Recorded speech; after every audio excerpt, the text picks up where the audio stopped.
ቴሌግራም የ666 አባል ነበርኩኝ እኔ ማለት ነው። ያንን የሆንኩበት ምክንያት ቴሌግራም ላይ የሆነ ቴክስት መጣልኝ። ያንን ቴክስት እየመለስኩኝ አወራለኝ እና ከዛ ማውራት ጀመርን። በቃ ኖርማል ታወራኛለች። ፎቶ ላክልኝ ስትለኝ ፎቶ ላኩኝ። ከዛ ያንተ ፎቶ መሆኑን ለማወቅ መታወቂያህን ፎቶ አንስተላካለች። ይሄ ሁሉ ነገር እየሆነ ያለው ፕሮሰሱ ነው። እኔ አላወኩኝም። ፎቶውን መታወቂያዬን ፎቶ አንስቼ ላኩላት።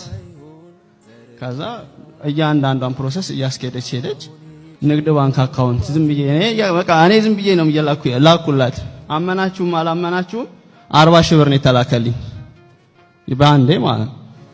ደነገጥን፣ ሶስታችንም ደንግጠን ይሄ ብር ቼክ እናድርገው እስቲ እንሂድ ባንክ ተባብለን 10 ሺህ ብር ጻፍንና ዝም ብለን ሰጠኝ። ወላ 30 ሺህ ብር ቀሪ እንዳለኝ ዲፖዚት እንዳለኝ ተደርጎ ተሰጠኝ።